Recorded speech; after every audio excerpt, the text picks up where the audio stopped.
शनिवार 7 अक्टूबर को हमास ने जब अचानक 5000 रॉकेट से इजराइल पर हमला कर दिया तो पूरी दुनिया में हड़कंप मच गया। इस हमले की वजह अल-अक्सा मस्जिद को बताया जा रहा है, जो इजराइल और फिलिस्तीन के बीच हो रहे हिंसक झड़पों का अखाड़ा बनी हुई है। हमास का मानना है कि इजराइल अल-अक्सा मस्जिद को अपवित्र कर रहा है, जिसे मुद्दा बनाकर आतंकी संगठन हमास इजराइल के ऊपर जानलेवा हमले कर रहा है। तो दूसरी तरफ इजरायली सेना भी हालात को काबू करने के लिए हमले का जवाब हमले से दे रही है और इन हमलों में कई बेकसूर लोगों की जानें जा रही हैं। वैसे तो हमास ने इस मस्जिद को जंग की वजह बताया है, लेकिन असल में इसके पीछे की कहानी कुछ और है।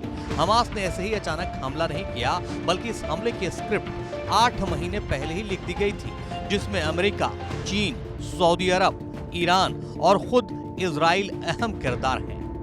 हमास इजराइल की जंग मिडिल ईस्ट में चीन अमेरिका के दबदबे की होड़ का नतीजा बताया जा रहा है। दरअसल 7 अक्टूबर को इजराइल पर हमले के बाद हमास ने इशारों में उन अरब देशों को चेतावनी भी दी जो इजराइल से दोस्ती बढ़ाने की फिराक में हैं। हाल ही में कुछ मीडिया रिपोर्ट्स में दावा किया गया था कि सऊदी भी इजराइल को देश के तौर पर मान्यता दे सकता है। सऊदी और इजराइल के बीच यह करार अमेरिका की मध्यस्थता से होना था। दरअसल अमेरिका मिडिल ईस्ट में चीन के बढ़ते असर को काउंटर करना चाहता था। इसके लिए उसने सऊदी और इजराइल को फोकस में रखा। न्यूयॉर्क टाइम्स के मुताबिक प्लान सऊदी और इजराइल की नजदीकियां बढ़ाना था, ताकि ईरान और सऊदी के बीच हुआ समझौता इतना मजबूत न हो जाए कि इससे मिडिल ईस्ट में अमेरिका की पॉलिसी को नुकसान पहुंचने लगे। इस पूरे किस्से से एक सवाल ये उठता है कि अमेरिका को अचानक मिडिल ईस्ट में चीन का बढ़ता प्रभाव क्यों सताने लगा।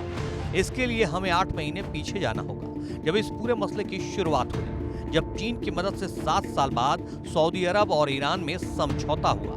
10 फरवरी 2023 को ईरान ने एक बयान जारी कर बताया कि ईरान और सऊदी अरब के बीच बीजिंग में एग्रीमेंट हुआ था।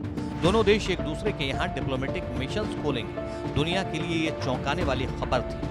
इसकी वजह ये थी कि दोनों देशों के बीच 7 साल से कट्टर दुश्मनी रही है। सऊदी अरब और ईरान के बीच समझौते को बीजिंग की बड़ी कूटनीतिक सफलता माना गया, क्योंकि मिडिल ईस्ट में अमेरिका के रणनीतिक प्रभाव को कम करने में चीन खुद एक बड़ी ताकत के रूप में उभरने की कोशिश कर रहा है। चीन की तरफ से सऊदी अरब और ईरान में समझौता कराए जाने के बाद अमेरिका को डर सताने लगा कि कहीं मिडिल ईस्ट में उसका प्रभाव कम न हो जाए। इससे निपटने के लिए ही अमेरिका ने इजराइल और सऊदी अरब के रिश्तों को चुना और दोनों देशों के बीच नजदीकियां बढ़ाने पर जोर देने लगा।